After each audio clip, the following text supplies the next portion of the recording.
écoutez Radio Ma'arif.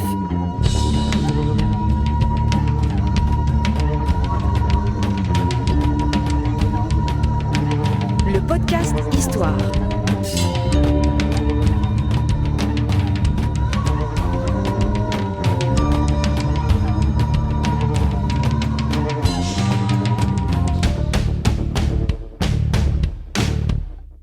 Produit avec le soutien de Maroc Télécom. أزول تمسفليدين مسفليدن إستما أيثما مرحبا يسون يمان سكيرغو مزروي الراديو معريف Bonjour les amis, vous êtes bien sur Radio Ma'arif pour un nouveau podcast Histoire avec notre invité qu'on n'a pas besoin de présenter, Monsieur Rida Allali qui va nous parler aujourd'hui de l'histoire. Non, c'est un piratage des ondes. Vous avez reconnu l'exceptionnel Mustafa Kadeli qui a pris le contrôle de ce podcast Histoire. Alors pourquoi il a pris le contrôle de ce podcast Histoire ? Parce que c'est le dernier d'une longue série de 70 podcasts. On termine aujourd'hui et je voulais cette conversation avec toi Mustafa pour revenir un petit peu sur les plus grandes surprises que j'ai appris grâce à vous, des gens comme toi, tous les historiens qui ont participé à ce podcast qu'on remercie. Et ça me semblait intéressant de revenir sur quelques moments de surprise que j'ai eu et j'imagine beaucoup de gens à travers ce podcast ont eu aussi. Ça fait plaisir parce que surtout que tu as tant cuisiné et moi-même combien de fois tu m'as convoqué et j'avais pas le droit de dire non, ainsi que tous les collègues, amis et non amis que je connais pas, que j'ai eu le plaisir d'écouter et c'était vraiment pour moi en tout cas une expérience très enrichissante parce que figure-toi que maintenant avec le confinement qu'on a eu, j'ai beaucoup travaillé avec mes étudiantes et mes étudiants sur la base du podcast, c'est-à-dire quelque chose à distance et qu'ils écoutaient et c'est pratiquement ça fait un peu partie de quelques cours que je donne, soit en histoire politique, en anthropologie politique et ça m'a beaucoup aidé. Donc c'est l'occasion maintenant un petit peu de te cuisiner également. Je t'ai convoqué. Qu'est-ce que j'ai retenu Non, alors c'est le système d'examen, quelque chose que je déteste personnellement en tant qu'enseignant, non pas pour la corvée qu'il fait,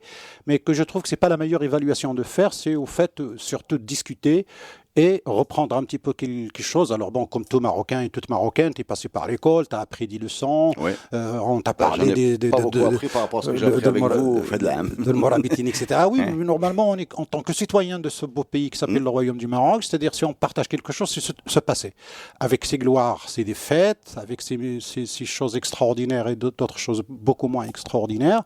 Donc c'est histoire de discuter à bâton rompu, non pour la gloire, comme on dit, mais juste un effet de rétroviseur, voilà, pour voir un petit peu en arrière, parce que si on ne connaît pas son passé, on aurait du mal à avoir un avenir, mais en tout cas y voir plus clair, et surtout qu'on voit aussi dans la scène mondiale comment les uns et les autres jouent sur la symbolique du passé, sur la symbolique de l'histoire, pour les grandes politiques, et je ne vais pas donner nom, parce que c'est de l'actualité très, très chaude. Alors moi je vais te dire, moi ce que je retiens, donc je te remercie toi de nous avoir donné tous ces récits, tous les gens qu'on a convoqués, on peut pas dire tous leurs noms, mais ils ont été magnifiques les historiens, ils ont été généreux dans leurs récits, dans le partage de leur savoir.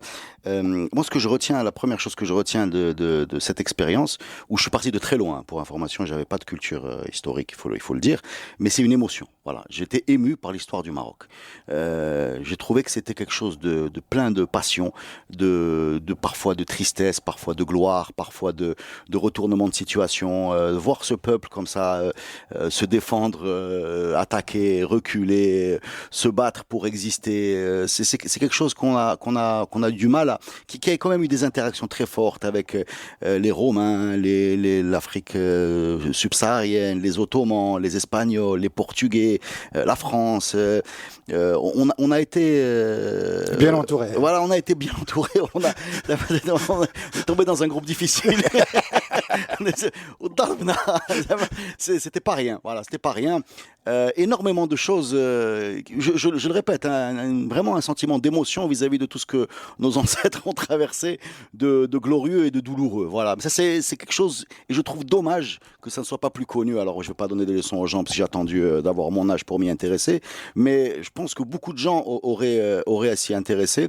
Alors la forme, je suis bien conscient que la forme n'est pas la plus facile. Et on manque de fiction, on manque de séries télé, on manque de plusieurs fois dans tes récits, je voyais Netflix, quoi. Je suis désolé osé de le dire, mais je voyais des choses visuelles extraordinaires. Les Almoravides, Msahra, c'est les Saadiens avec les Turcs, c'est du Netflix.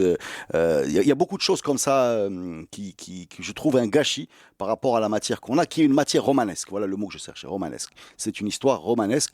Et on voit des pays qui luttent un peu pour fabriquer une histoire et se construire une identité en gonflant certains faits. Nous, on a énormément de matière pour fabriquer cette identité.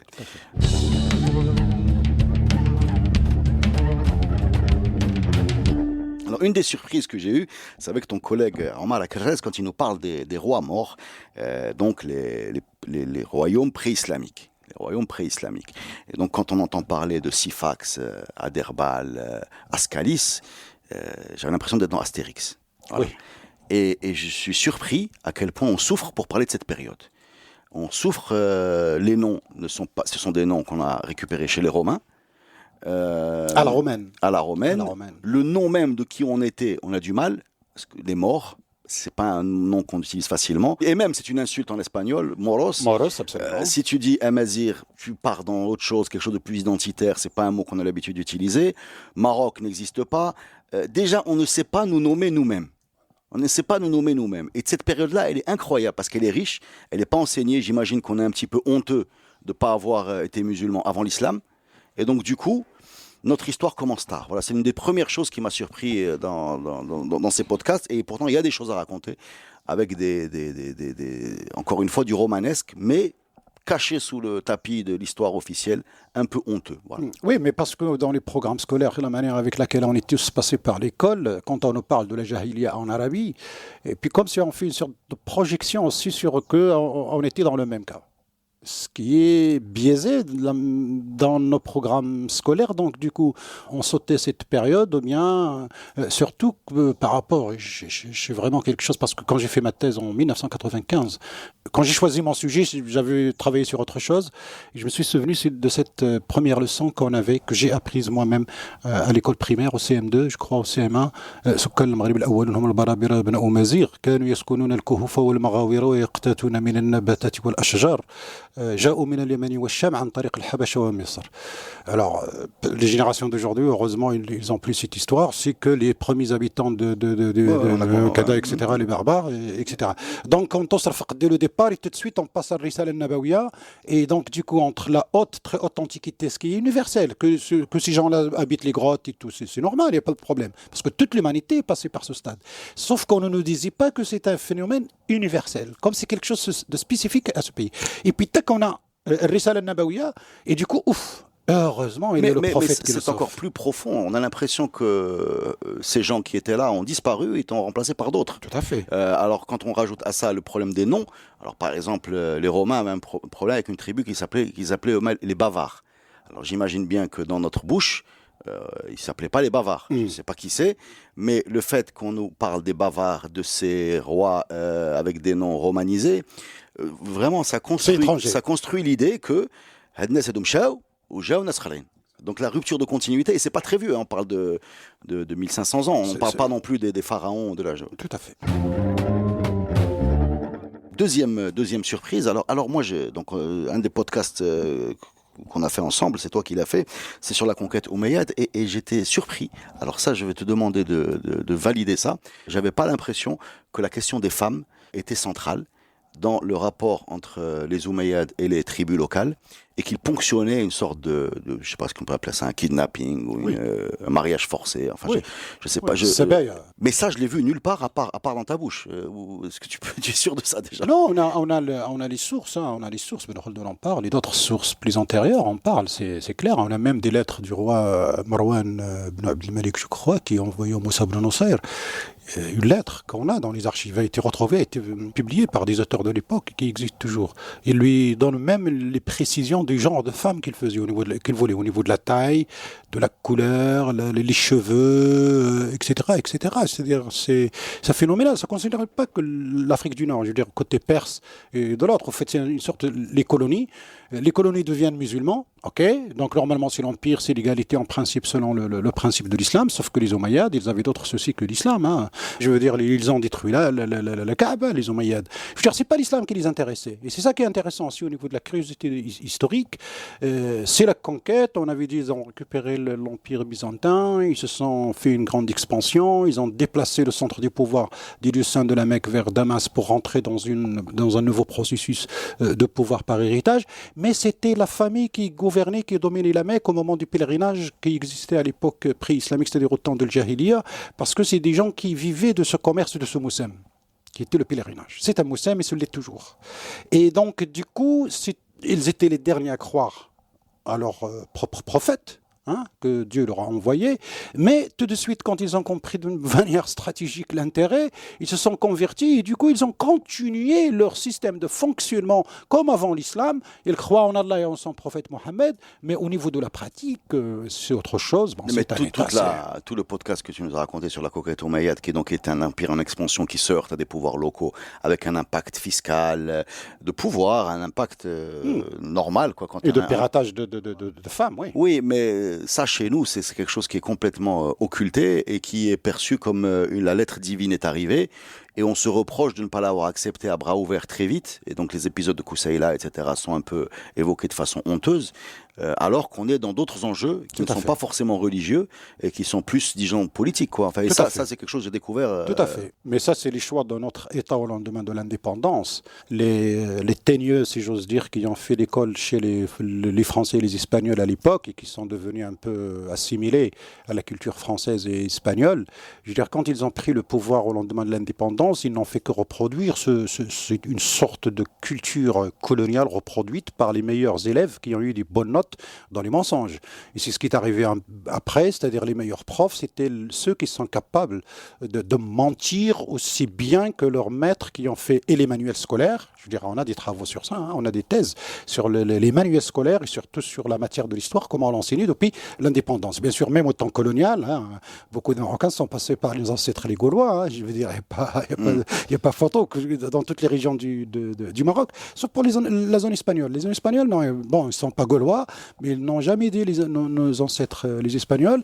Par contre, ils ont bien focalisé sur nos ancêtres, les Andalous. C'est de la politique au niveau espagnol, mais entre nos ancêtres les Andalous et nos ancêtres les Gaulois, on invente les ancêtres les Arabes après, et on les couvre par la religion et l'islam, et donc du coup c'est pour ça que dans la société marocaine, je veux dire, j'ai vu que moi-même, quand il dit à quelqu'un je suis pas arabe, il te répond mais est-ce que bon, tu n'es pas musulman, c'est-à-dire quand tu n'es pas arabe, tu peux pas être musulman, alors que je veux dire, tu vas au Liban, la donne change complètement. Mais cette association que nous on a eu dans ce que Hassan al-Sheikh appelle l'identité nationale, qui est fondée sur l'arabité, l'islam et la monarchie, et qui a mis de côté, parce que au moment où ce mouvement national arrivait, il y avait l'idée qu'il fallait vraiment une religion, une race, un drapeau. Aujourd'hui, cette idée, elle a beaucoup reculé. Les gens savent qu'on peut avoir plusieurs langues sans être dans la dissidence. Voilà, machine la dissidence, là. Fitna, je cherche un mot, c'est le schisme, voilà. Le schisme, le désordre. Le désordre, ouais. Le désordre. Autre grande découverte, j'étais à l'école et on m'a dit Moulay Idriss, fondateur du royaume marocain, premier, etc. Et bon, on a eu l'occasion d'en discuter. Déjà, d'après les historiens, le royaume de Moulay Idriss, donc centré autour de Volubilis, est un royaume, il y en a d'autres, à la même période, qui ne sont pas moins importants. Et Moulay Idriss va être sanctifié au moment des Mérinides. C'est-à-dire que, si j'ai bien compris ce que vous m'avez expliqué, que ce soit toi, Abdallah Fili, qui nous en a parlé, ou Youssef Nsachfin, ne connaissait pas Moulay Idriss. Non. Voilà. Et, enfin, connu, peut-être. Oui, mais il n'en a pas fait le fondateur de... Non, il n'y avait pas encore... C'est une réécriture qui s'est faite plus tard. Tout à fait. Et donc, si tu peux nous faire un petit panorama de cette... que ce soit au niveau de Balrouata, qu'est-ce qui se passait au moment de Moulay Idriss? Parce qu'on a retenu que lui, mais il y avait d'autres royaumes à ce moment-là. Disons qu'après la révolte contre les Omeyyades et leur bataille décisive qu'ils avaient perdue, la bataille des Ashraf, et donc l'élimination totale, non seulement des Omeyyades en Afrique du Nord, mais leurs cousins abbassides leur ont sauté dessus, donc ils les ont vaincus à Damas et ils ont déplacé le centre du pouvoir à Bagdad. La fin des Omeyyades commence en Afrique du Nord avec cette bataille. À partir de ce moment-là, on a plusieurs personnes qu'on présente, soit des faux prophètes, Hein, on a Maïsara al-Mtari, c'est connu. Après, on a ce fondateur de Berwata, Tarif Ben Shmaoun, et son fils Salih Ben Tarif, qu'on présente également d'une manière un peu bizarre. Qui va donner Tarifa. Qui est l'origine de Tarifa, d'ailleurs. La ville de Tarifa d'Espagne, absolument, porte le nom de ce Tarif. Et on a, à travers toute l'Afrique du Nord, c'est-à-dire à peu près depuis la Tripolitaine, en tout cas, jusqu'à l'Atlantique, on a plusieurs petits royaumes qui s'installent, qui sont musulmans, qui ne sont pas affiliés aux Omeyyades puisque c'est terminé, qui ne sont pas affiliés aux Abbassides. Les Abbassides arrivent à influencer un tout petit moment la Tunisie avec l'Ghaliba, une dynastie locale qui les a reconnus. Mais après, ça y est, c'est terminé. Sinon, tout le reste est constitué de royaumes de chiisme. C'est-à-dire soit les chiites, soit ce qu'on appelle, nous, de notre point de vue malikite, les kharijites, et que le kharijite refuse d'être considéré comme tel. Il se présente comme ibadite, sofri ou azariqa. Non, mais il y avait une explosion de culte. Bah, c'est très dur à suivre. Bah, si nous fait une cartographie de cette période-là, on va parce que Berwata, quel est leur culte? L'histoire commence sur le plan religieux avec le Fitna al-Kubra. Quand les khalifes du prophète commencent à se disputer le pouvoir, surtout après l'assassinat d'Omar ibn al-Khattab dans la mosquée. À partir de là, ça y est, c'est le bordel. Uthman arrive à s'installer par force, Ali le concurrent, chacun a sa légitimité, chacun met en avant, etc. Et c'est en même temps le moment où l'apparition de beaucoup de courants sur qui a raison, qui a tort. Donc la base commence sur la compétition politique sous couvert religieux, ce qu'on appelle fitna al-kubra ou la grande discorde. Parce que, je le précise, Omar ibn al-Khattab, quand il a été assassiné dans la mosquée, à partir de ce moment-là, il y a quelque chose de nouveau qui s'installe, et les idéologies de pouvoir, et les idéologies également intellectuelles. C'est là qu'on va voir le Mu'tazila et l'Asha'ira plus tard. C'est-à-dire ils vont suivre, la suite de ce mouvement. Mais comment ces mouvements politiques ou intellectuels, comment ils arrivent à influencer une zone géographique qui a plusieurs dizaines disons que la répression, plusieurs milliers de kilomètres, c'est sans moyens de communication moderne, ouais. On a du mal à imaginer la répression dans les centres de pouvoir à la Mecque, à Damas et à Bagdad fait que les gens fuient. Les dominés ou les réprimés fuient vers ce qu'on appelle les marges, vers l'Inde, vers la Perse vers chez nous. Et vers chez nous. Donc on a récupéré tous les dissidents. Absolument. Et il commence la propagande. La propagande, c'est-à-dire ils commencent à influencer. Déjà, ils sont dans un milieu qui déteste les Omeyyades. Donc, lancer une propagande pour montrer la non-légitimité des Omeyyades, c'est génial. Et c'est ainsi qu'on a ce qu'on appelle Du'at. Alors, Du'at, c'est des gens qui viennent développer une idée que c'est Ali qui a raison, c'est la famille prophétique qui a raison. Non, c'est l'imama est un droit de tout musulman, quel que soit sa couleur ou sa nationalité, entre guillemets, etc. Donc, du coup, ces idées se diffusent et ils trouvent écho parce que les gens ont cru au message divin, mais en même temps, ils en trouvent problème avec ces gouverneurs qui, au nom d'Allah, font toutes les actions possibles et inimaginables. Donc la sauce prend rapidement, et c'est là qu'on a toute une série, l'Adarissa qui fuit dans ce conflit entre les Abbasides. Une fois ils ont vaincu, il arrive chez nous. Ceux-là, on les connaît, ils sont dans les livres d'histoire. Il arrive dans une zone déjà chiite. Oui. Mais aussi... Moulay Idriss, chiite, autre découverte. Oui, chez Azédia, on peut même préciser chez Azédia. Voilà. C'est-à-dire la plus soft. Oui, mais la plus soft. C'est-à-dire ça n'a rien à voir avec parce que malheureusement aussi, on a une certaine image de chiisme aujourd'hui à travers la télé en Iran, au Liban, comme on le connaît aujourd'hui. Or, les Iraniens, par exemple, ne sont devenus chiites qu'au XVIe siècle. C'est très tardif. Et c'est une nouvelle école et une nouvelle tendance dans le chiisme. Donc, c'est-à-dire, ça n'a rien à voir. Excuse-moi, j'insiste sur les Berwata. Je veux comprendre parce que j'ai lu qu'ils ne mangeaient pas d'œufs. Oui, voilà. Ils ne mangent pas les œufs, ils ne mangent pas le poulet, le poisson. Ouais. C'est ce qu'on dit d'eux. Oui, non, mais bien sûr. C'est pour ça que je te pose la question. Qu'ils avaient 10 prières par jour au lieu des 5 qu'on connaît. Est-ce que c'est un royaume qui a duré quand même plus de 200 ou 300 ans? Absolument. Ils ont c'est quelque chose d'important dans cette période et on en parle très peu finalement. Là, ça fait partie un peu de ce qu'on appelle les petites dynasties. Est-ce que ces histoires de rides, de poulets, etc., c'est quelque chose qui a été écrit plus tard pour les décrédibiliser? Tout à fait. Tout à fait. C'est plus tard, c'est-à-dire jusqu'au 10-12e siècle. Et d'ailleurs, les premières chroniques, c'est des chroniques faites par des gens qui étaient de tendance chiite. Alors les chiites disent du mal des ibadites, les ibadites disent du mal des chiites, les chiites disent du mal du sunnite, les sunnites disent du mal du chiite. Bon, hein, je veux dire, la musique continue jusqu'à aujourd'hui, au point de croire que les gens qui se chamaillent encore sur ça sont bons pour l'asile psychiatrique ou pour autre chose, parce que c'est des histoires qui n'ont pas été réglées il y a 14 siècles, c'est pas aujourd'hui qu'il va les régler.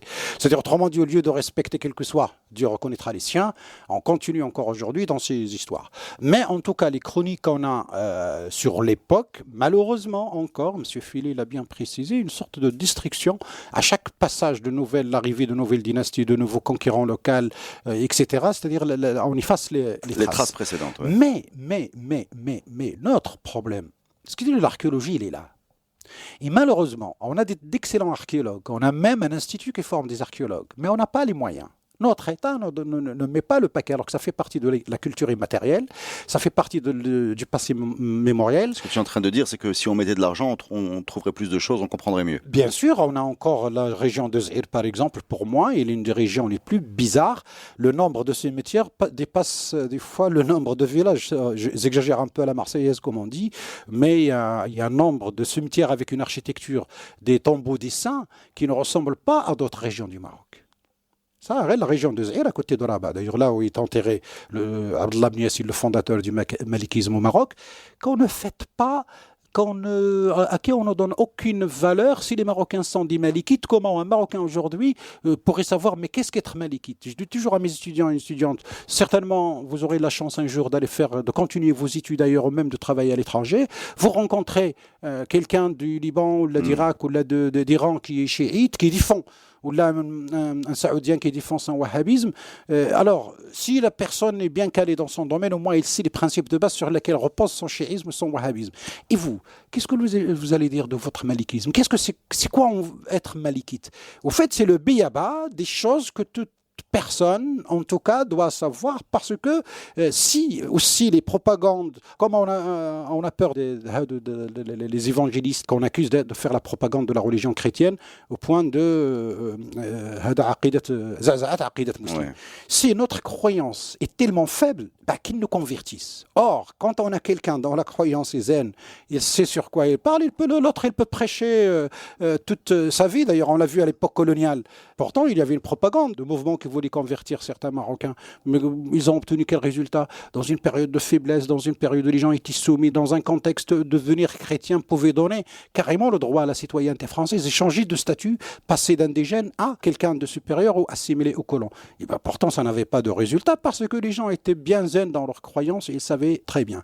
Or, si j'ai évoqué ça, c'est pour parler d'Abdallah ibn Yassine, ce monsieur qui est fondateur de ce malikisme, qui est toujours là, non seulement au Maroc, toute l'Afrique du Nord, à l'exception des Ibadites qu'on a encore en Algérie, Tunisie et la Libye, mais jusqu'au Nigeria, pratiquement toute l'Afrique de l'Ouest est malikite de rite. Alors, on a eu récemment quelques chiites, quelques mouvements chiites, etc., liés à l'immigration libanaise au 19e siècle, au début du 20e siècle, dans ces régions-là. Mais la majorité, 99,9% des musulmans de cette région-là sont des malikites. Et tout ça, c'est de l'interconnexion qui s'est passée entre l'Afrique du Nord et l'Afrique de l'Ouest. Je veux dire, si on évoque tout cela, il est enterré à Z'ir, juste à côté de Rabat. On peut bien lui consacrer, je ne sais pas, moi, une journée d'Abdallah ibn Yassine ou j'en sais rien. Mais cette zone où il a été tué par les Bourguata, pardon, il est archi-comble de ce cimetière très, très, très, très ancien. Il faut des budgets pour aller creuser. Absolument, et ça mérite des fouilles avec des traces même.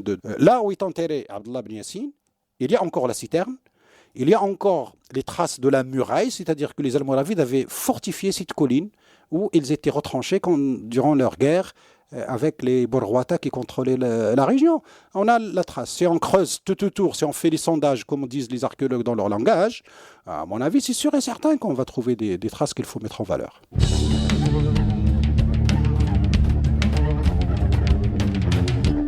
Mustafa, j'ai une confession à te faire. Je vais avouer quelque chose. Vas-y, mon fils. Alors, tu sais, tu nous as souvent dit dans tes podcasts que tu avais affaire parfois à des gens qui pensaient que les Almoravides, les Almohades, étaient voilà. Eh bien, je faisais partie de ces gens-là. Ah. je te le dis franchement.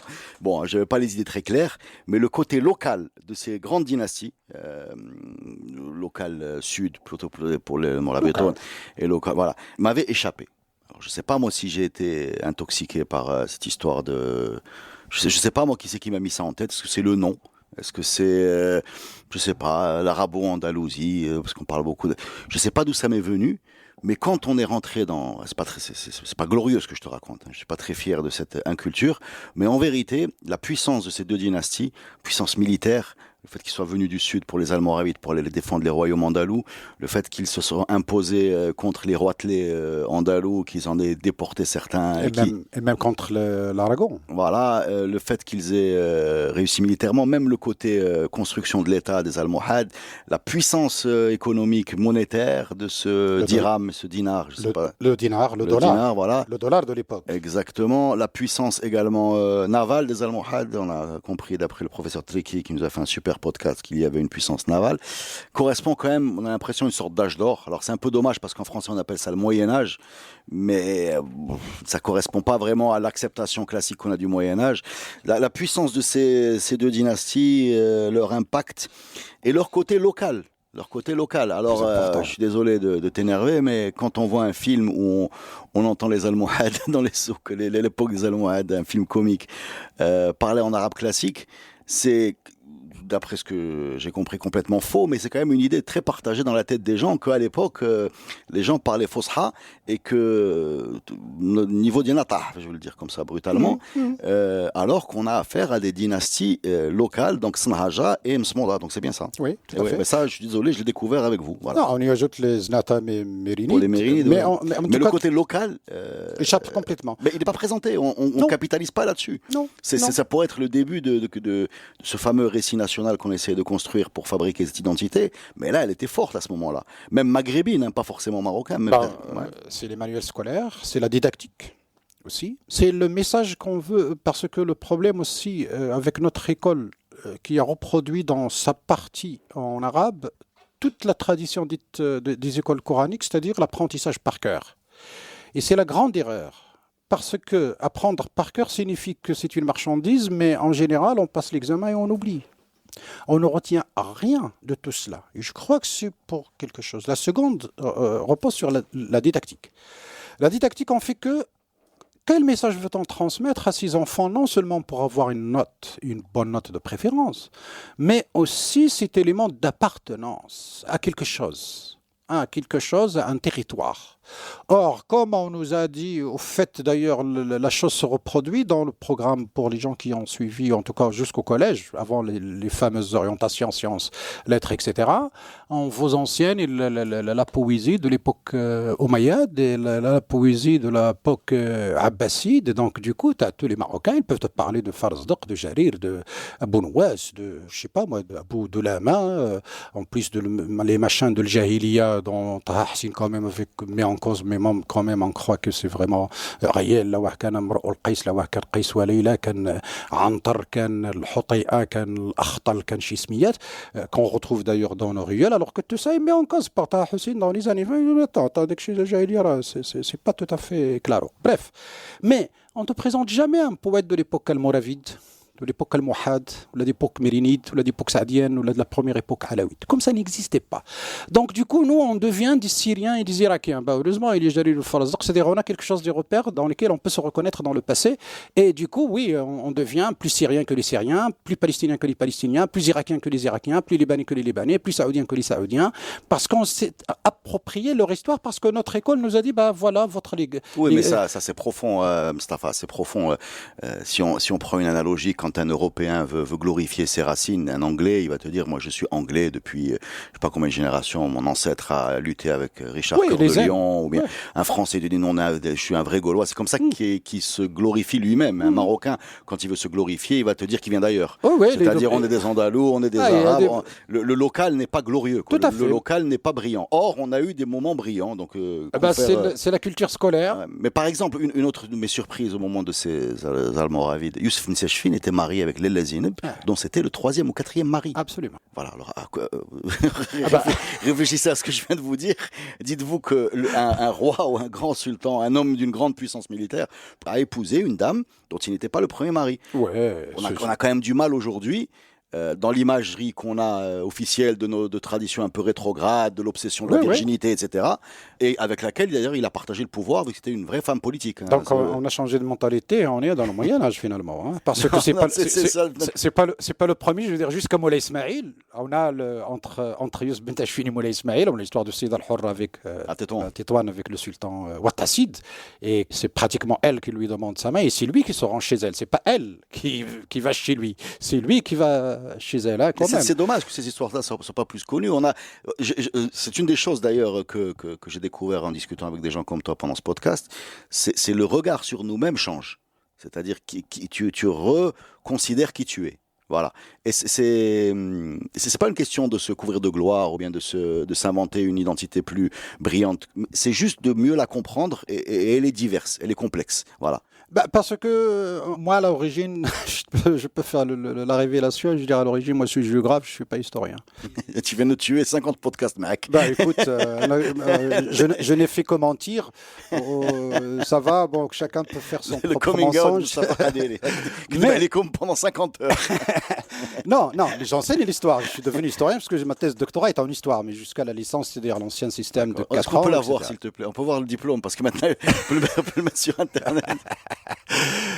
Non, mais comme l'histoire et la géographie sont mariés, pourquoi ils sont enseignés ensemble? Parce qu'on ne peut pas parler de l'un sans l'autre. L'histoire se passe dans un territoire. Et je crois que c'est le territoire qui nous manquait un petit peu dans notre manière d'enseigner notre histoire, c'est-à-dire une cartographie et une connaissance de l'espace, y compris une connaissance des tribus dont les noms sont toujours là.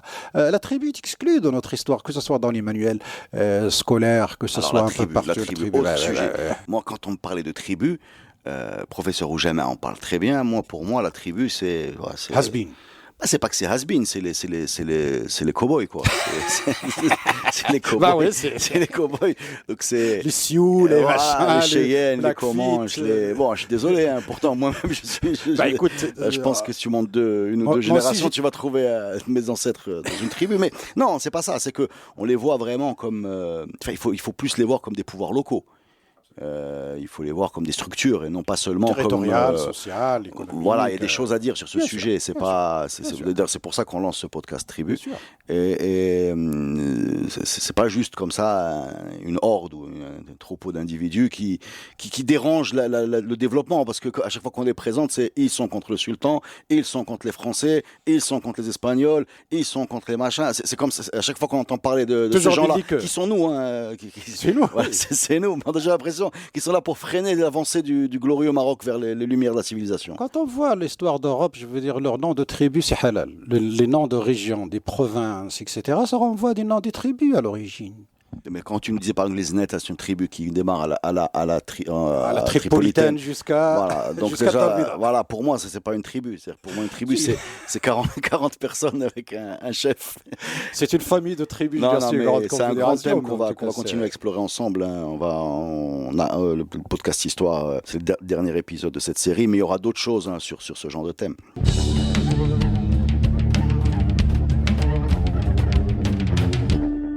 Quoi d'autre encore qui t'avait intrigué Alors, moi, j'étais fasciné par les Saadiens. L'histoire de Mohamed Cheikh, qui envoie balader le sultan ottoman, qui finit par être décapité. Donc c'est terrible. Et ses enfants qui se réfugient la tête part chez les Ottomans, parce qu'il lui a répondu, si je me rappelle bien, Risala dial kif yaret al-Hout. C'est ce que nous. Ça j'ai beaucoup aimé le sultan al-Hout. Voilà, donc exactement. C'est mieux dit, mais c'est la même idée. La même idée. Ce bonhomme-là est décapité, remplacé par son frère, qui essaye d'éliminer les deux fils qui sont plus légitimes que lui, les deux fils qui partent chez les Ottomans, Abdelmalek et Ahmed, c'est bien ça. Avec leur mère, Saouda al-Ouzghatia. Voilà. Et le Abdelmalek et le Ahmed en question qui grandissent dans l'Empire ottoman. Abdelmalek devient un militaire ottoman. Il lutte, il fait une guerre contre les Espagnols avec l'armée ottomane. La bataille de Lépante, je crois. Voilà, il est, si je me trompe pas, prisonnier en Espagne. Il s'évade. Ouais. Mais c'est du. Excuse-moi, c'est un cadeau pour une série, ça. Et il finit par mourir dans la bataille des Trois Rois à cause d'un poisson. D'un poisson empoisonné ou d'un poisson malade. Voilà, un poisson malade. Donc il n'assiste pas à la plus grande victoire ça va être celle de son petit frère Ahmed. Ahmed qui de là devient une sorte devient important dans la région, développe des relations avec les Anglais parce qu'il veut s'allier à eux contre les Espagnols de Philippe II. Les sucreries, le sucre. Voilà, et qui envoie aussi un ambassadeur à Londres, j'ai oublié son nom. Oui, Abdelwahid Ben Msaoud. Abdelwahid Ben Msaoud, ce bonhomme qui va devenir la coqueluche, qui va devenir très populaire dans la cour anglaise, parce que je ne sais pas si ce bonhomme devait être sympa ou drôle, et qui va finir dans une pièce de Shakespeare. Voilà, donc cette période-là où il y a des lettres entre Ahmed el-Mansour et la reine Elisabeth, Smithou Msaoud. Abdelwahid Ben Msaoud, qui est l'ambassadeur là-bas, les Ottomans, Mohamed Cheikh, Abdel Malik, le Poisson, Oued el Mekhazin, le Mali. On a devant nous. Alors, et quand je te rajoute à cette période incroyablement riche, la fin de cette période, c'est-à-dire la guerre civile entre Zidane, Bouffers et Mamoun, avec la perte de la bibliothèque, l'arrache qui est cédé aux Espagnols. Mais là, on est, pour moi, toute cette période-là, qui commence avec Mohamed Cheikh, et l'histoire de la lettre de Sultan al-Hawat, et qui se termine avec la fin des Saadiens, pour moi, c'est une matière romanesque extraordinaire. Et je suis vraiment désolé qu'on n'en ait pas fait une saga ou une série, quoi. Tout à fait, même sur le plan, comment dirais-je, théorique, un petit peu sur la chute de l'Afrique du Nord entière et de l'Afrique du Nord, du Maghreb, c'est-à-dire dans la scène internationale locale de l'époque de la Méditerranée, deux grandes puissances maritimes qui dominent un peu l'Occident de la Méditerranée et qui jouaient un jeu égal, même, je veux dire, après la Reconquista, la réussite des Aragons, etc., reprendre le pas, mais les Saadiens arrivent au bon moment pour tenir un équilibre, mais ils se trouvent confrontés ou bien concurrencés par un nouvel arrivant, un grand empire qui s'appelle les Ottomans et qui sera là jusqu'aux portes d'Oujda. Je crois que c'est un moment fondamental dans notre histoire, toujours relative à ce commerce transsaharien qui commence un petit peu à baisser. L'industrialisation du sucre. Ça, excuse-moi, parenthèse, le commerce transsaharien que tous les historiens, sans exception, ont cité. Tout à fait. Toi comme les autres. Tout à fait. C'est fondamental. Voilà, et dont l'importance m'avait complètement échappé, encore une fois. Et qui, en plus, le fait qu'il ait été doublé un peu par la puissance navale de l'Europe qui va finir par servir en Afrique subsaharienne directement au moment où on ne développe pas de puissance navale, ça aussi, ça m'avait complètement échappé. Voilà. Parce que moi, quand on parlait du Tefilel, je voyais pas pourquoi un endroit comme ça, aride, devait être très important. Non, même en Afrique subsaharienne, l'histoire de l'Afrique subsaharienne, l'Afrique de l'Ouest aujourd'hui ne peut pas être comprise sans cette histoire qui concerne l'Afrique du Nord entière. Je veux dire, par ce commerce transsaharien, c'est pour ça qu'on a besoin de connaître les noms. Les noms, on dit que quelqu'un aujourd'hui, Bambara, ou les Peul, ou les Soninke, les Songhai, ou là les Shengit, ou là les Wolof, ou là les Dogons. C'est quelque chose dans notre imaginaire historique. C'est quelque chose qui fait partie de notre histoire, comme nous, on fait partie de leur histoire. Bien sûr. Mais bien sûr. Et d'ailleurs, je vous renvoie au podcast qu'on a fait avec M.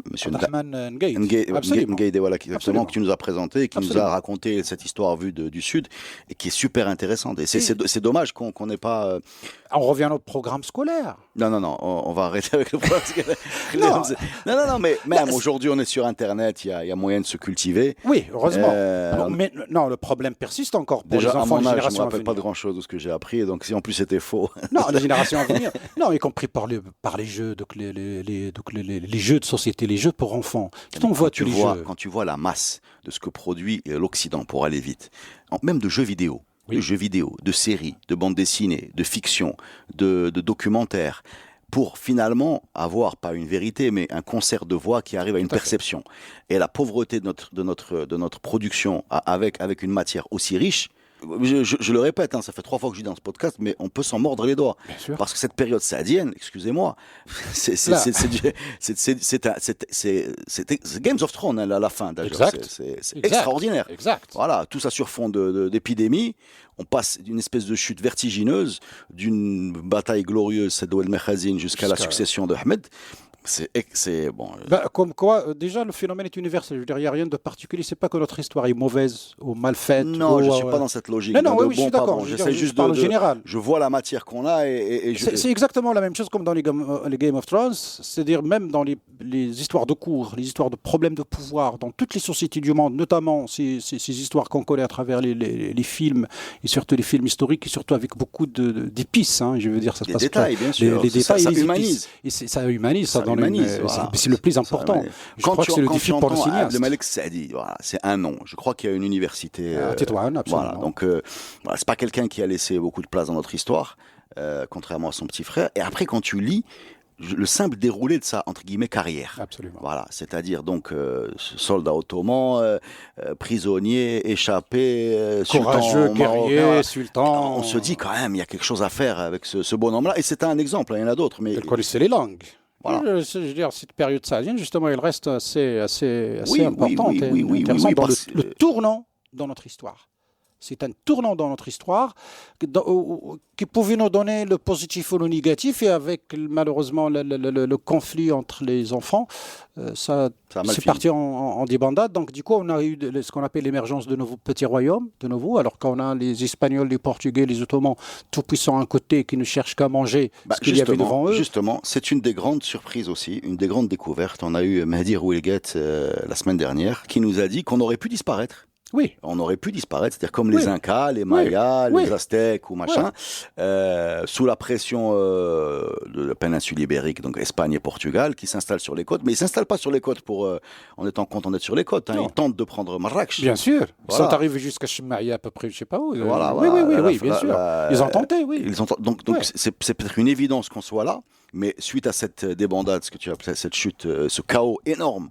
C'est de la fin des Saadiens en attendant l'arrivée des Alaouites où il y a un moment vraiment chaotique, on aurait pu disparaître. Alors ça semble bizarre à dire aujourd'hui, mais c'est bien ce qui s'est passé à peu près à la même période d'ailleurs avec l'Amérique du Sud et l'Amérique du Nord. Des civilisations sont écroulées. Tout à fait, c'est pour cela qu'il ne faut pas regarder aussi le passé avec les yeux d'aujourd'hui. Parce que ce qui arrive normalement, ce qu'on appelle les projections. On a failli disparaître, on a failli devenir peut-être même qu'on aurait pu être soit le prolongement de l'Andalousie chrétienne ou le prolongement de Alger, l'Ottoman. Il n'y a pas de choix. Donc entre les deux, et donc du coup il y a un flottement. Il y a un flottement où des royaumes locaux s'installent et au moins ils arrivent ou ils réussissent à repousser un petit peu cet étranger le temps que quelqu'un immerge pour mettre tout cela sous sa coupe. Mais il ne faut pas regarder, je disais, le passé avec les yeux d'aujourd'hui, parce que beaucoup de gens, quand ils le regardent, ils ne font que faire ce qu'on appelle des jugements de valeur. Ça ne marche pas. C'est pas comme ça qu'on regarde le passé. Secondo, le passé, qu'on soit d'accord ou pas d'accord, c'est pas ça l'essentiel. C'est notre passé. Je suis pas d'accord, que les enfants de Mansour se battent. Ok, mais est-ce que le fait que je sois pas d'accord, ça change l'histoire ou le passé? Non, mais pas du tout. Dans ces podcasts, de toute façon, dans ces podcasts, on ne sait jamais de poser la question. D'accord ou pas d'accord. Personne ne demande notre avis. Je parle. Mais déjà, regarder ce qui s'est passé avec, encore une fois, cette matière très riche. Et même, je parlais d'émotion au début, mais voir ce pays-là, enfin, ce qui est devenu ce pays, lutter tout le temps, quasiment tout le temps. On est revenu de loin. Tout le temps, voilà, c'est ça. C'est ce que Mehdi Rouilguet, qu'on a passé la semaine dernière, a appelé l'idéologie de combat. Ouais. C'est-à-dire être capable, via le réseau des Zaouïa, via également l'Asabiya dont parlait Ibn Khaldun, de mobiliser... Le chérifisme qui va émerger du coup justement arriver pour à se mobiliser contre des moment. puissances européennes qui à l'époque font un bond colossal en avant. Quand ils étaient aux Amériques, je veux dire, on était un casse-croûte pour eux en principe. Et nous voir comme ça tenir jusqu'en 1905-12 pour la signature. Mais il y a quelque chose de... Enfin, c'est évident parce que ça s'est produit, mais c'était pas aussi évident en fait. Ça renvoie à la profondeur de l'histoire. Ça renvoie à la profondeur de ce passé digne d'être raconté et digne d'être connu par les grands et par les petits, quelles que soient ses défaites et ses défauts, et surtout aussi qu'il doit être raconté. Moi, j'insiste beaucoup pour les enfants parce que aujourd'hui, les adultes peuvent, ont un pouvoir de discernement. Genre, ce qu'on raconte, nous, les gens nous écoutent, ils ne sont pas forcément d'accord, c'est pas ça le problème. Nous, on leur propose des principes d'éléments de recherche, de quête, de vérification, et la documentation, heureusement, elle est là sur Internet. Mais les enfants, ils n'ont pas un pouvoir de discernement.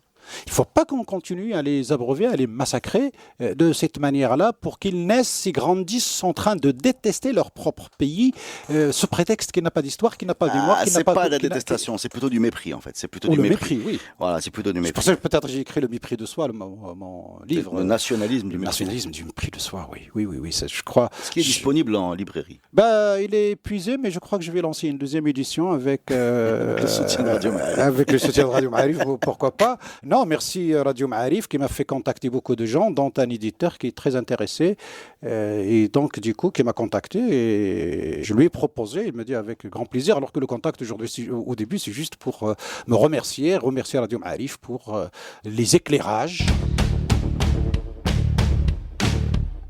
Le 19e siècle. Le 19e siècle, raconté magnifiquement par Mustapha Bouaziz dans un podcast sur la révolte des tanneurs. Avec la première Siba. Avec les fameux Siba un peu moderne, donc non tribal, non religieuse, mais plutôt prolétaire, moderne, fiscale, disons. Mais avant ça, la pression fiscale, le fait que l'impôt de guerre pour les Espagnols, à cause de la perte de Tétouan, la perte d'Isly, cette espèce d'autoroute vers la colonisation. Voilà, la perte de souveraineté également avec ces consulats qui distribuent des protections qui ressemblent un peu au double passeport que les Marocains ont aujourd'hui.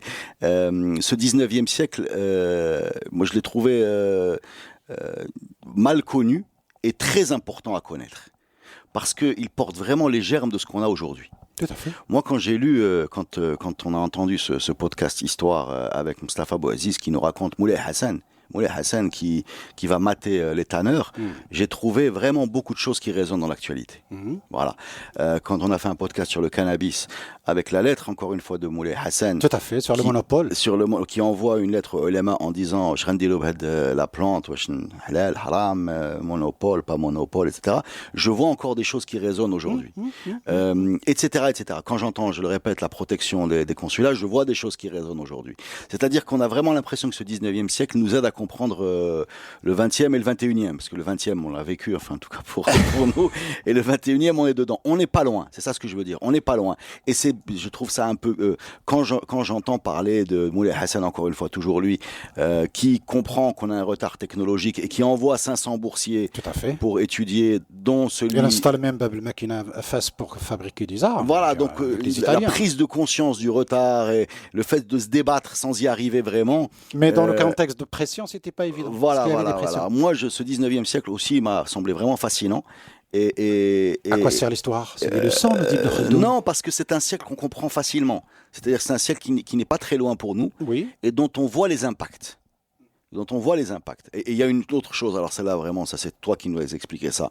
Pour moi, c'était extraordinaire de constater la colonisation qui était systématiquement organisée avec des traités, c'est-à-dire qu'on peut rentrer dans l'arrière-pays c'est-à-dire quelque chose qui est fondamentalement une agression séparée des atours de la loi. Voilà, séparé des atours de la loi, et on se met autour d'une table en disant non, si vous rentrez par le port, vous pouvez y aller, et toi tu es pas rentré par le port, et moi je viens pas d'Oran, je viens de Casa, et les Allemands qui arrivent sur le droit international, voilà, Agadir, le droit international qui arrivent à Agadir, et les gens qui se posent à Al Jazeera, c'est-à-dire qu'on a fait tout, et ça encore, ça résonne sur ce qu'on voit aujourd'hui, bien sûr, sur le fait que la loi du plus fort soit très souvent maquillée par une espèce de légalisme, de cosmétique légaliste, mais dès qu'on prend 2 pas de recul, on a affaire un peu à une arnaque, excuse-moi du terme. Mais en tout cas, c'est pour ça que Ibn Khaldoun avait appelé le livre Kitab al-Ibar, le livre des leçons. Aujourd'hui, on est au 21e. Je veux dire, on a des leçons à tirer de ce 20e, du 19e, du 18e, du 15e, du 3e, de 3 avant Jésus. Je veux dire, ce ne sont que des leçons d'histoire. Et je crois que quand on ment sur son passé, on aurait du mal à faire la bonne conclusion, si j'ose dire. Mais en tout cas, tout ce passé, il est là comme des leçons, c'est-à-dire des faits qui ont eu lieu, avec des mécanismes, comme vous dites. Je veux dire, ça ressemble pratiquement à des choses, et on est toujours dans un contexte où on a encore des pressions. Je veux dire, on est un pays souverain, mais on est un pays en même temps sous-développé, il est lié à beaucoup de contrats, de contraintes. Oui, on est aussi un pays, excuse-moi de te couper, d'après ce que j'ai entendu de la bouche de tous les gens qu'on a interviewés, on est un pays qui a refusé ou qui a subi le développement technologique. Oui. Voilà. Oui. C'est-à-dire quand on sait, par exemple... La modernisation, disons la modernisation. Tu parlais d'Abdelmalek Saadi et son frère Ahmed qui parle turc. Espagnol. Espagnol. Il n'y a pas de sultan dans le 19e, 18e, il n'avait pas jugé utile d'apprendre l'espagnol. Non. Ni le français. Non. Ni l'anglais. Non. Voilà. Pourtant, ça aurait été également utile pour au moment où les côtes sont envahies, où la souveraineté est menacée. Ça aurait pas été choquant de prendre ce genre d'initiative. Oui, sauf que les premiers qui ont appris le français dans le sérail du Marzan à la fin du 19e, début 20e, c'est eux qui ont, je veux dire, été intermédiaires avec la France pour le faire rentrer. Je veux dire, je parle de le Mauritanie. Oui, mais ne pas comprendre la langue, entre guillemets, l'ennemi ou l'envahisseur est rarement une... Là, c'était une rareté. C'est pour cela que ça a joué, je veux dire, ça a été devenu un instrument. Parce que c'était une rareté. Oui, au lieu d'être voilà. quelque chose de normatif. On voit bien aujourd'hui, notre génétique n'a pas changé complètement. On voit bien que globalement, on est quand même un pays qui a du facilité à parler des langues. Oui. Voilà. Ça, c'est pas quelque chose qui nous fait peur. Oui. Voilà. Donc, si on a pris à 200 ans d'avance sur cette capacité. Tout à fait. Tout à fait. Peut-être que quand tu lis, par exemple, il y a énormément de littérature sur l'entourage de Moulay Abdelaziz, qui était entouré d'ingénieurs, de commerciaux allemands, britanniques. Il achetait beaucoup de... Français, de toutes les nationalités. Il achetait beaucoup de matériel de photos, d'horloges. C'est quelqu'un qui était passionné par les gadgets. Les nouveautés, oui. Les gadgets. Et qu'il raconte qu'il était embêté par les ulémas qui ne voulaient pas qu'il rentre cette technologie au palais, en tout cas dans sa chambre à coucher. Tu vois la nature des résistances. Non, il y a deux volets, parce que déjà lui-même... C'est-à-dire qu'on voyait ces objets technologiques dans le top du Maroc, comme des inventions du diable. Oui, mais sauf que lui, il est arrivé au pouvoir par miracle, il ne devrait pas. Et puis, ça coûtait beaucoup d'argent. La caisse était vide. Je veux dire, les ulama, peut-être, certains croyaient vraiment pour des raisons religieuses, et d'autres couvraient peut-être aussi par la religion le fait que de voir les caisses se vider rapidement sur des trucs qui ne servaient pas. C'est pas quelque chose de public. C'est devenu des gadgets. J'insiste là-dessus. Bon, le côté financier est peut-être important, mais y compris au niveau d'un super podcast qu'on a fait avec Taïb Biyad, qui a décortiqué la littérature de voyage. Des ambassades. Pas seulement des ambassades, il y a eu des avocats, il y a eu des voyageurs, il y a eu des ambassadeurs. Bon, uniquement vis-à-vis de l'Occident. Son travail porté sur l'Occident et non pas vers l'Orient. Parce que le Hajj, etc., c'était des voyages plus classiques, plus communs, bien sûr, d'aller le Hajj que d'aller à Paris ou à Londres à l'époque. Et effectivement, il décrit à la fois la fascination pour un environnement plus développé, technique, plus riche, voilà, etc. Le bateau, le train, les chemins confortable, de fer. Plus confortable. Et en même temps, c'est lui qui nous raconte ça, une idéologie qui fait qu'on ne peut pas accepter ça. Et comme on est musulman, on est mieux que le kuffar. Donc, il y a un truc diabolique dans leur développement. Vaudrait-tu qu'ils disent le contraire pour qu'on les décapite? Non, pour ces idées modernistes. Je crois pas que c'est crois que le tabou, je crois qu'ils ont intériorisé le tabou. Je crois même pas que... il y avait une crainte terrible quand même d'être takfir d'abord, et puis d'être dépossédé de ses biens, parce que c'était la norme à l'époque, d'être exclu du cercle du pouvoir par le système des concurrences, par ses propres collègues. Oui, mais c'est une sorte d'espèce de conformisme qui a retardé la modernité, au moins technique. Oui, certainement. Bon, ils ont fait la même chose, je veux dire. Tout ce qui est nouveauté, bid'a ou kullu bid'atin dalala, je dirais, ils ont compris à l'envers. Et du coup, atay était haram. Le qahwa était haram. Combien de trucs étaient haram au fin du 19e siècle, jusqu'au moment où les ulama eux-mêmes, s'ils ne buvaient pas le thé, ils avaient mal à la tête. Je veux dire, comment on réagissait toujours vis-à-vis de la nouveauté, et puis comment on change d'avis. Alors même quand les ulama disaient haram, ça ne veut pas dire que les sultans ne prenaient pas du thé. Si, c'était, je veux dire, depuis Sidi Mohamed Ben Abdallah, on voit dans les chroniques, je veux dire, Atay est un élément fondamental dans le cérémonial. Non, mais c'est une surprise de découvrir, rajoute celle-là, que le thé, qui est la boisson nationale, a été jugé illicite au début.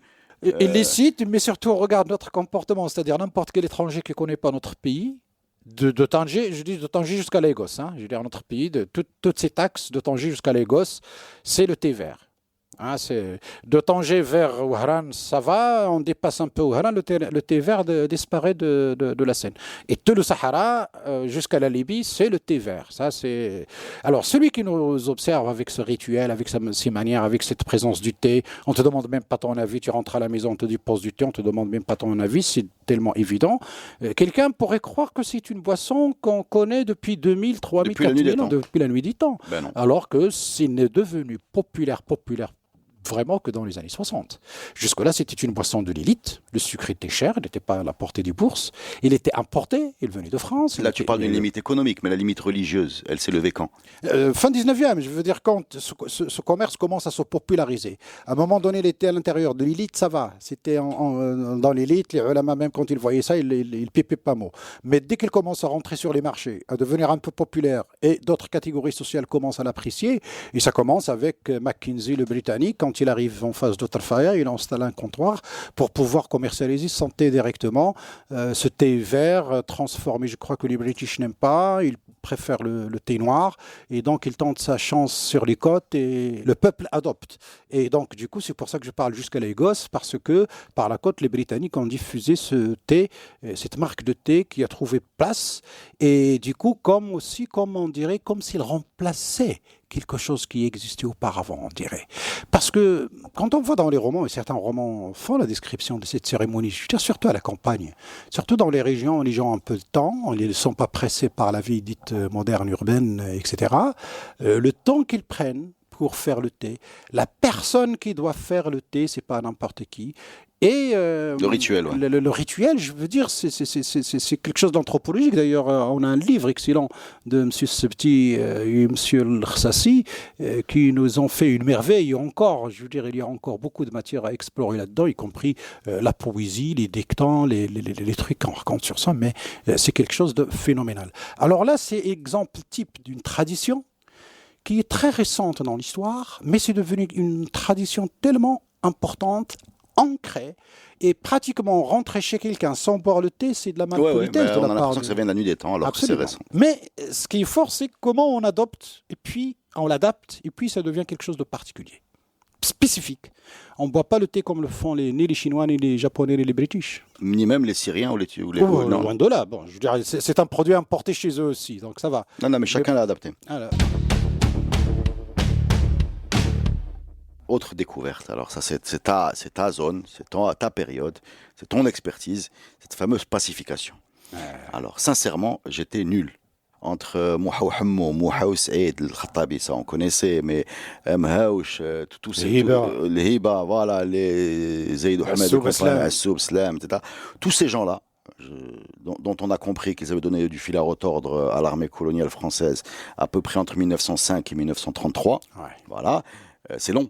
C'est une longue période, ouais. Voilà, avec beaucoup de souffrances, beaucoup de malheur, beaucoup de misère, l'utilisation de l'aviation européenne, la mobilisation d'énormes l'utilisation d'armes chimiques, l'énorme mobilisation des ressources en termes de militaires coloniaux, qui vont avoir d'ailleurs beaucoup parmi eux de grandes carrières dans leurs pays respectifs, Franco, Lyoté, etc., etc.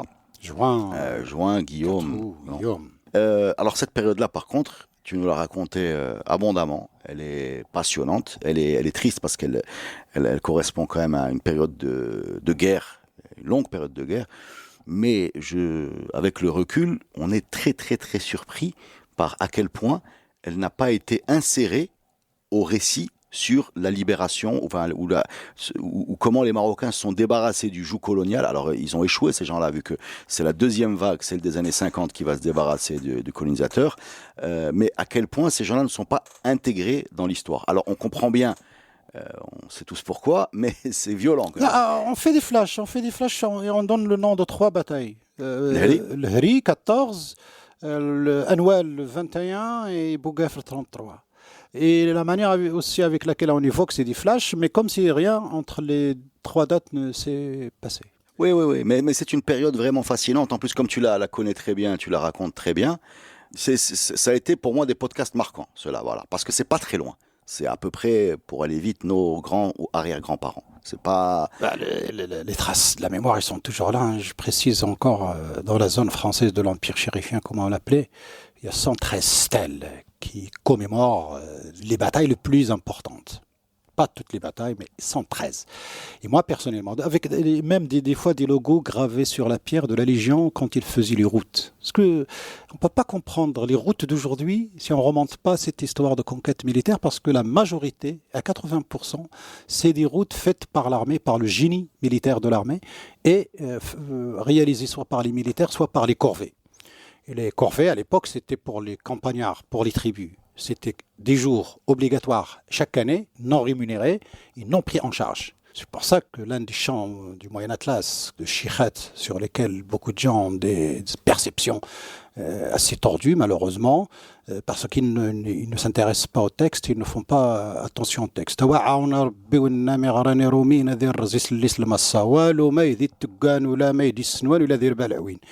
n'y a pas un chant au Maroc qui parle de ce moment fatidique de la période coloniale. Ya Rabbi يجي عاون يا ربي تعاون اللي عيطوا له النصارى يهرس الحجره بالمصه.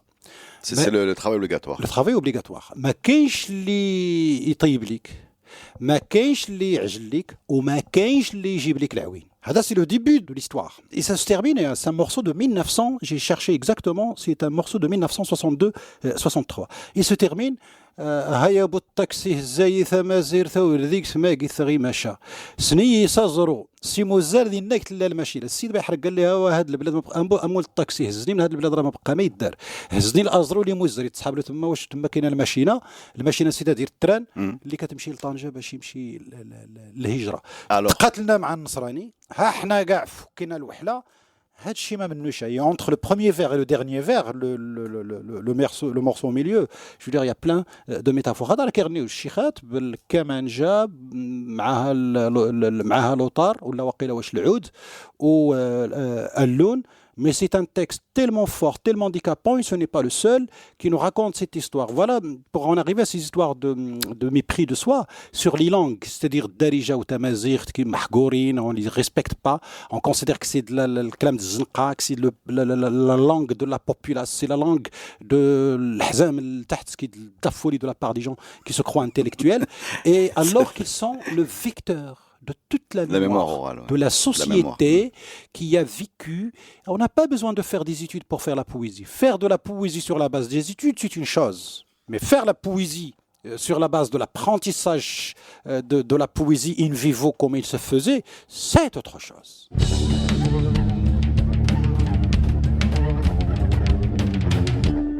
Alors, tu me tends une perche pour le dernier thème que je voulais aborder rapidement avec toi, le nomadisme. Le nomadisme et qui continue. C'est-à-dire que quand on lit aujourd'hui... Bon point, mal point, mal en point. Non, c'est-à-dire que aujourd'hui, le Maroc est un pays d'émigration. Ouais. C'est-à-dire que les Marocains... mais ça ne date pas d'hier. C'est-à-dire que très souvent, il y a eu des déplacements dans l'espace. Oui. En fonction des calamités, des famines, des sécheresses, des fléaux. Même au degré du voyage. Voilà, c'est-à-dire la majorité des saints d'Égypte, c'est des Maghrébins. Voilà, c'est-à-dire que la mobilité dans l'espace n'est pas que le XXe siècle. Absolument. Voilà. Absolument. Et c'est des choses qu'on découvre, enfin, dont on découvre les origines bien plus lointaines. Deuxième exemple, quand on parle par exemple des commerçants du Souss, alors qu'on considère comme un phénomène nouveau. Tout le monde sait que les soucis ont la fibre du commerce et qu'ils ont des transsahariens. Voilà, exactement ce que j'allais dire, des grands réseaux de commerce et tout le monde mais en fait, oui, c'est ce que tu viens de dire, c'est-à-dire que on apprend dans les podcasts que c'est le résultat, peut-être la suite du commerce transsaharien. À Etmzal, aujourd'hui, ils ont des bus, des cars. Avant, ils avaient des caravanes. Avant, ils avaient des chameaux, des dromadaires, donc rien n'a changé. Non, c'est fou, et c'est fou comme les choses s'éclairent. Mais on peut parler comme ça encore pendant des heures. On aurait pu parler des corsaires de Moulay Ismail et de l'industrie et du kidnapping, de cette fameuse bibliothèque perdue. Bref, il y a beaucoup de choses qu'on a appris et on vous invite à réécouter ces 66 podcasts de cette série Histoire qui prend fin aujourd'hui. Merci beaucoup à tous ceux qui nous ont écoutés, à tous les historiens qu'on a invités, à notre sponsor également, aux auditeurs. Voilà, ça nous a fait très plaisir de faire ça et à la prochaine les amis. Merci beaucoup, merci à tous.